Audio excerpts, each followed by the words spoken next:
Assalamualaikum warahmatullahi wabarakatuh. Waalaikumsalam. Waalaikumsalam warahmatullahi wabarakatuh. Selamat siang semuanya.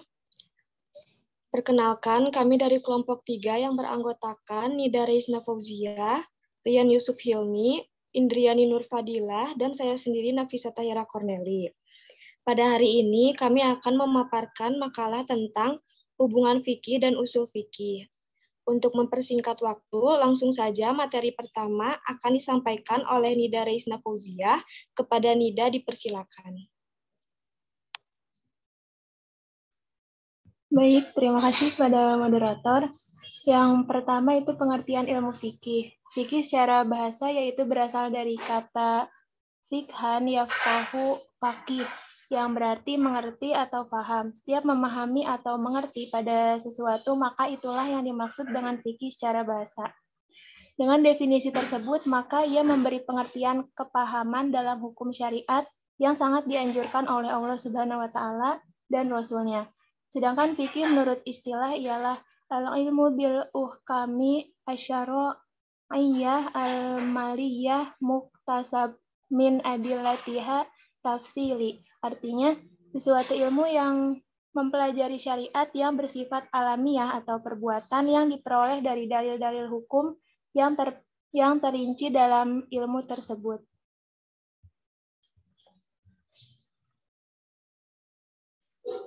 Menurut pengertian ahli fikih atau fuqaha, fikih merupakan pengertian zani, dugaan, atau sangkaan tentang hukum syariat yang berhubungan dengan tingkah laku manusia.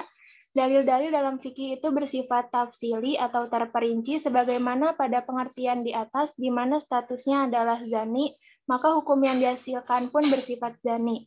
Sedangkan hukum yang bersifat zani tentunya ada tali penghubungnya. Dan yang dimaksud dengan tali penghubung tersebut adalah ijtihad. Maka orang yang memiliki berpendapat dalam fikih itu sama dengan ijtihad. Dan orang berijtihad disebut dengan mujtahid. Sekian dari saya kembalikan kepada moderator. Terima kasih Nida. Materi selanjutnya akan disampaikan oleh Indriani Nur Fadilah. Kepada Indriani dipersilakan.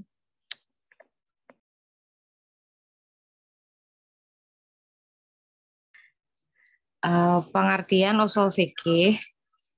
Kalimat usul fikih berasal dari bahasa Arab yang terdiri dari dua kata, al-usul dan al-fikih.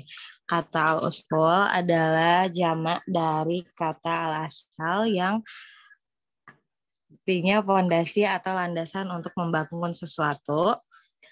Sedangkan al-fiqh berarti pemahaman secara mendalam yang membutuhkan potensi akal. Usul fikih adalah ilmu yang membicarakan berbagai ketentuan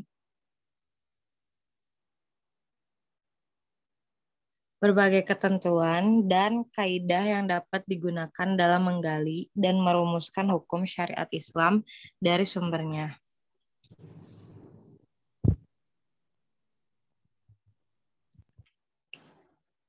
Dalam pemakaiannya, kadang-kadang ilmu ini digunakan untuk menetapkan dalil bagi sesuatu hukum. Kadang-kadang untuk menetapkan hukum dengan mempergunakan dalil ayat-ayat Al-Quran dan as-sunnah yang berhubungan dengan perbuatan mukallaf dirumuskan berbentuk hukum fikih supaya dapat diamalkan dengan mudah. Demikian, peristiwa yang terjadi atau sesuatu yang ditemukan dalam kehidupan dapat ditentukan hukum atau statusnya dengan menggunakan dalil. Muhsin Haryanto, 2015.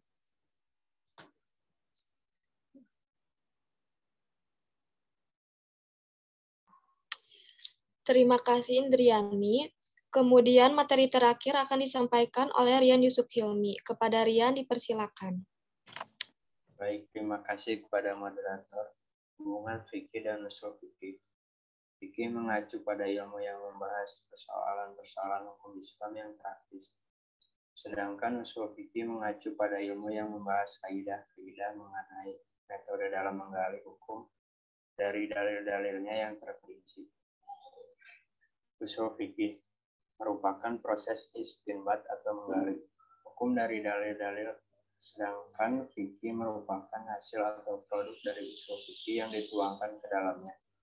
Fikih tidak akan pernah ada jika produk usul fikih tidak bekerja. Dengan demikian, fikih sangat bergantung dan berhubungan dengan usul fikih. Sedangkan usul fikih awalnya proses dan dapat melihat keputusan-keputusan lama yang ada di dalam fikih. Saya kembalikan kepada moderator. Terima kasih, Rian. Yang selanjutnya, kami akan membuka sesi pertanyaan. Yang pertama, jumlahnya 3 penanya. Jika waktunya masih memungkinkan, nanti kami akan membuka sesi pertanyaan yang kedua. Dipersilakan kepada yang ingin bertanya. Izin bertanya. Saya Frida izin bertanya. Saya Agustin izin bertanya. Izin bertanya. Kepada Rida dipersilakan. Baik, terima kasih moderator. Pertanyaannya, apa contoh dari masing-masing usul fikih dan fikih? Terima kasih.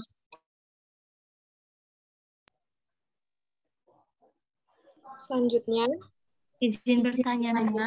Izin bertanya. pada Nira Baik. Terima kasih moderator. Saya Nira Agustin izin bertanya. Secara proses pembentukan usul fikih yang lebih dulu lahir daripada fikih. Namun jika dilihat dari sisi mana yang lebih dulu dipelajari, kita harus mendahulukan yang mana? Apakah usul fikih dulu atau fikih terlebih dahulu? Mohon penjelasannya. Terima kasih.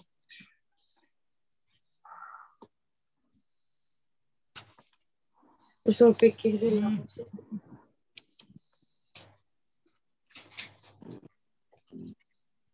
Izin Selanjutnya. bertanya. Izin bertanya. Ya. Izin bertanya. Iya, yang jadi moderator. Nanti aku jadi moderator siap. Kepada Reifa dipersilakan. Baik, terima kasih. Perkenalkan, nama saya Rei Fadila dari kelompok 5. Izin bertanya, bagaimana perbedaan secara detail antara fikih dan kaidah fikih? Terima kasih. Izin bertanya.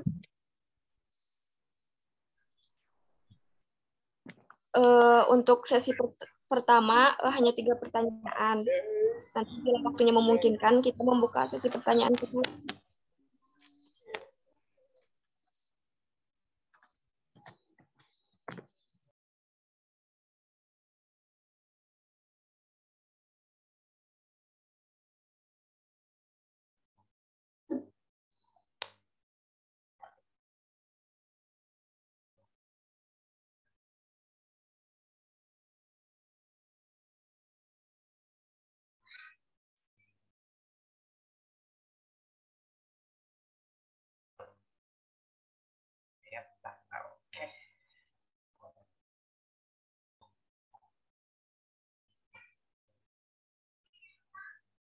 Ayo.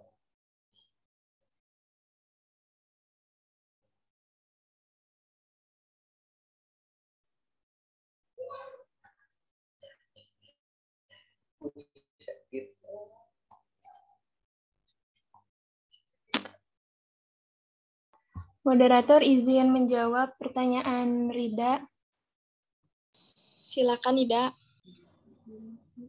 Nah, tadi kan pertanyaannya contoh dari fikih dan usul fikih ya. Nah, contohnya itu pada zaman dulu Rasulullah SAW pernah melarang umatnya untuk memakan daging babi menurut perintah Allah Subhanahu wa taala. Nah, pada saat itu timbullah hukum bahwa daging babi itu haram. Nah, itu yang termasuk fikihnya. Nah, terus Rasulullah juga tanpa sadar menggunakan kaidah usul fikih bahwa yang membahayakan kesehatan itu bisa diharamkan. Nah, itu termasuk hukum usul fikihnya kayak gitu. Terima kasih. Barangkali ada yang ingin menambahkan, dipersilahkan.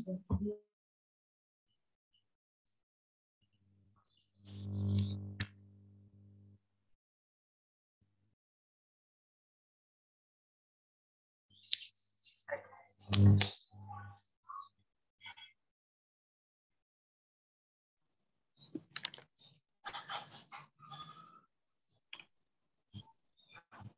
akan menjawab pertanyaan dari Nira. Mana yang lebih dulu dipelajari, apakah usul fikih atau fikih?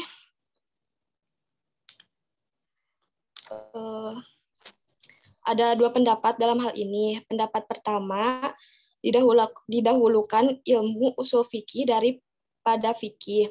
Pendapat tersebut dikuatkan oleh Abu Ishaq Ash-Shirazi dalam kitabnya Al-Luma, kemudian Ibnu Aqil dalam kitabnya Al-Wadhi.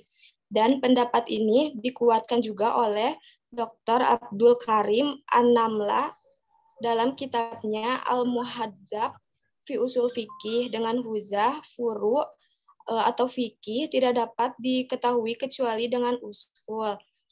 Maka belajar usul didahulukan untuk menentukan kaidah asal. Lalu barulah dibangun fikih di atas kaidah tersebut. Contohnya kewajiban sholat tidak diketahui melainkan dari kaidah usuliyahnya, yaitu perintah menunjukkan kewajiban. Kemudian dibangun di atas kaidah tersebut perintah sholat. Maka akan menghasilkan hukum, yaitu kewajiban sholat. Bila kita memakai kaidah mantik, bahkan ulama Malikiyah menjadikan kaidah usuliyah sebagai muqaddimah dalam kitab fikih mazhab Maliki, seperti Al-Qarafi dalam kitabnya Al-Furuq. Mazhab kedua, ilmu fikih lebih didahulukan dari ilmu usul fikih.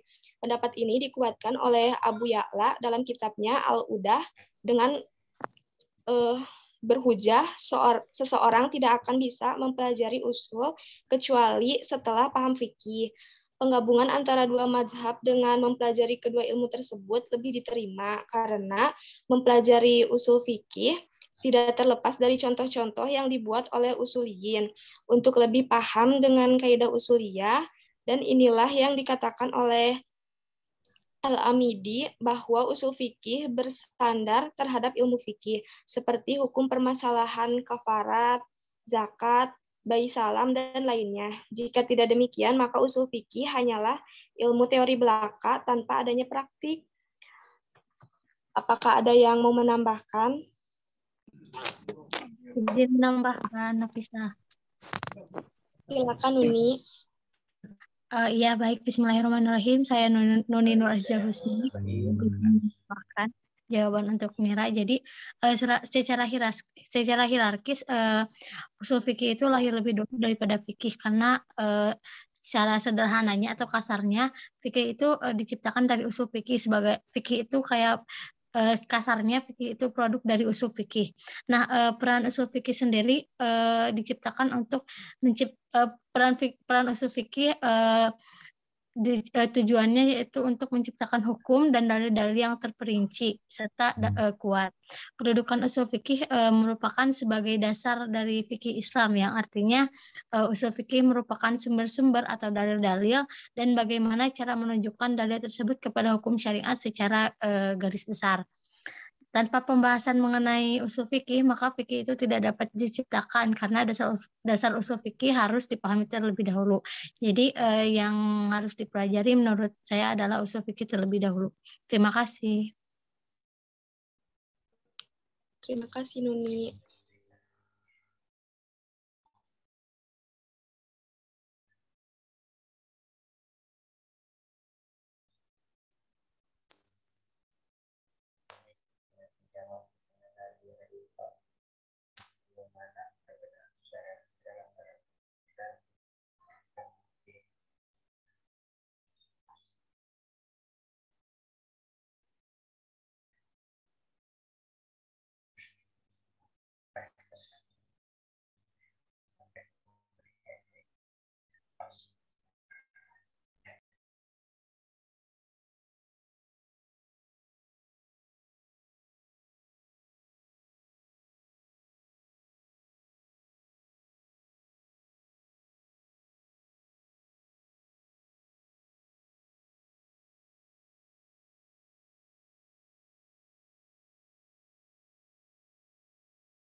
izin menjawab pertanyaan dari Reifa.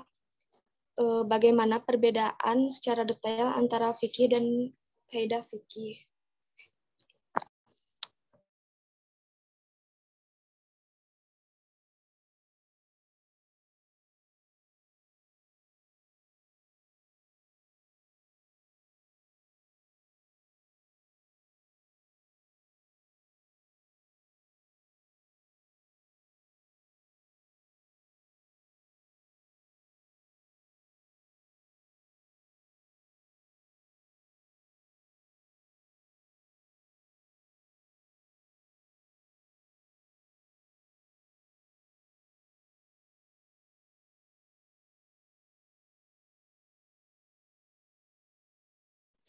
Maaf, pertanyaan Reifa masih dicari. Selanjutnya kami buka sesi pertanyaan yang kedua. Kepada yang mau bertanya, dipersilakan. Izin bertanya.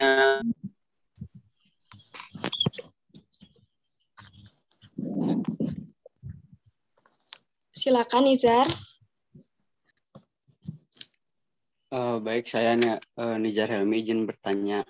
Jadi itu kan bersifatnya fundamental gitu.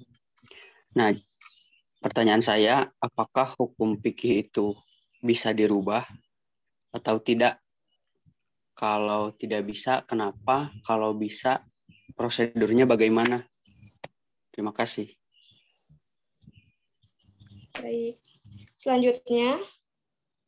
Izin bertanya.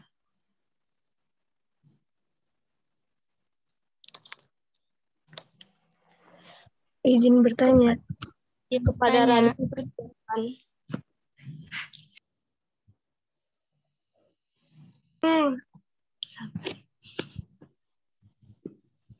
Kepada Rani, persilakan. Baik, terima kasih moderator. Saya Rani Tonggadewi izin bertanya. Apakah objek kajian dari ilmu fikih dan usul fikih itu ada perbedaan dalam objek kajiannya? Terima kasih.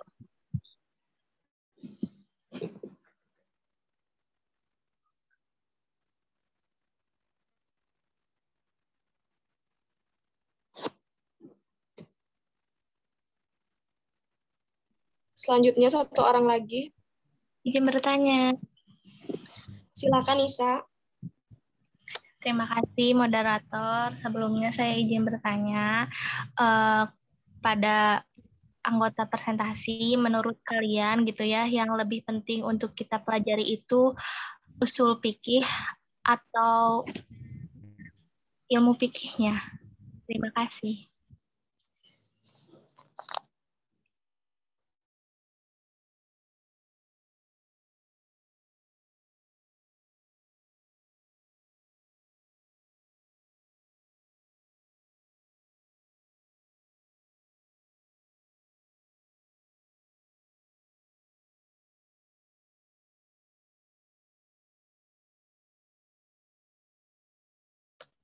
Baik, berikan kami waktu untuk menjawab pertanyaan dari teman-teman.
Izin menjawab pertanyaan dari Rani, moderator.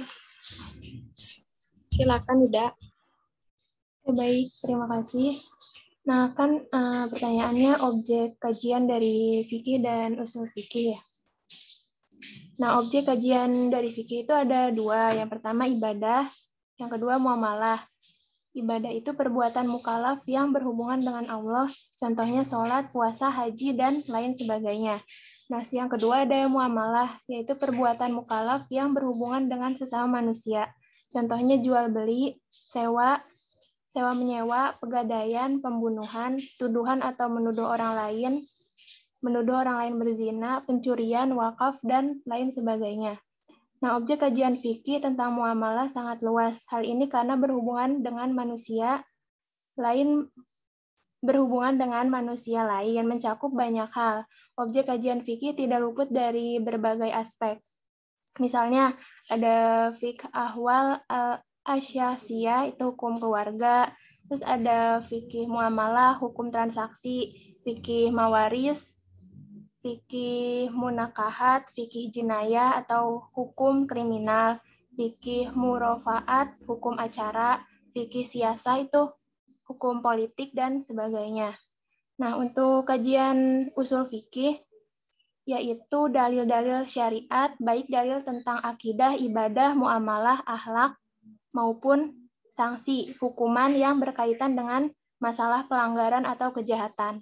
Nah, usul fikih mempelajari dalil syariat karena berfungsi sebagai sarana untuk menganalisis hukum syariat tersebut untuk merumuskan hukum terhadap suatu peristiwa yang memerlukan kejelasan hukum. Mungkin seperti itu. Terima kasih. Izin menambahkan sedikit boleh? Boleh, Nisa.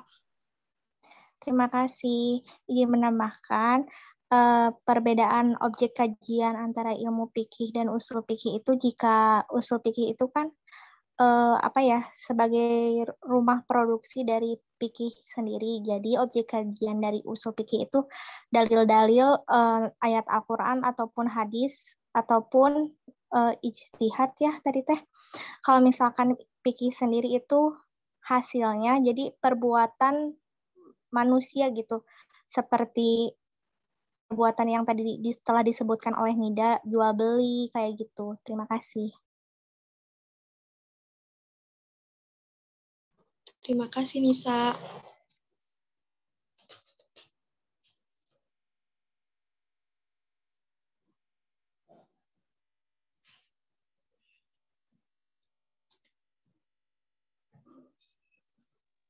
Saya akan menjawab pertanyaan dari Nizar. Apakah hukum fikih itu bisa dirubah?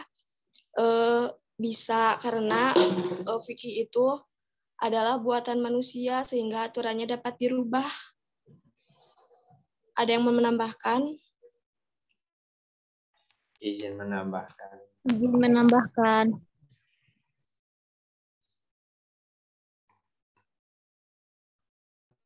Siapa yang mau menambahkan? Saya. Iya, silakan. Hukum fikih bisa berubah karena bersifat fundamental. Hukumnya dapat berubah. Banyak ragam berasal dari ijtihad ahli hukum sebagai hasil pemahaman manusia yang dirumuskan oleh mujtahid.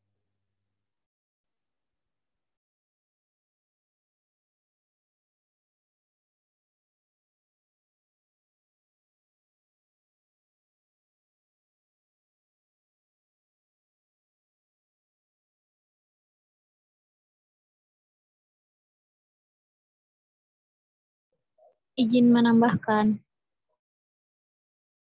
Silakan.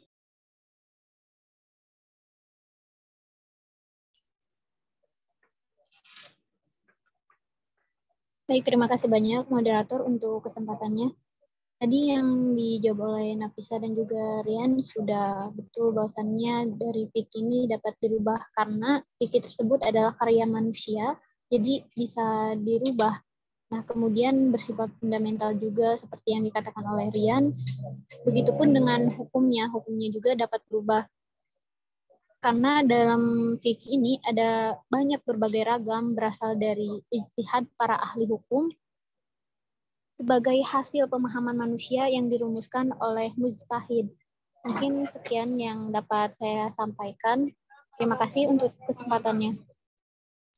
Izin menambah, bisa. Silakan.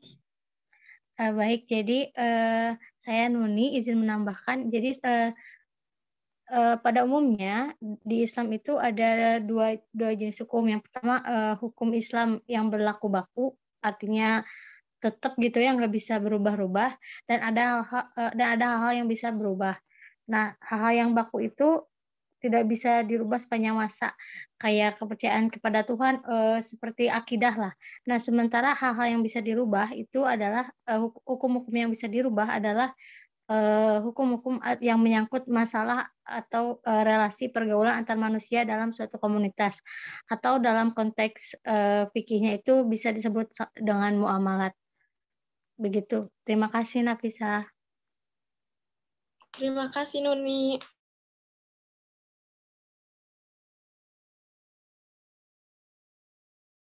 Izin menambahkan. Silakan.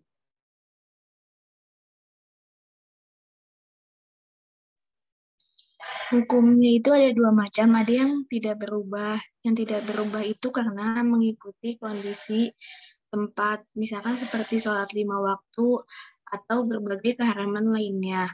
Yang bisa berubah itu karena adanya ta'zir. Mungkin cukup sekian. Izin menambahkan. Silakan. Baik, terima kasih moderator. Ilmu fikih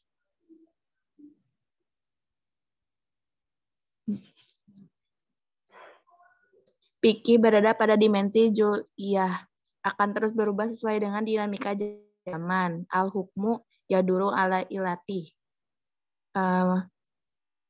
Sekian, terima kasih. Terima kasih Reka.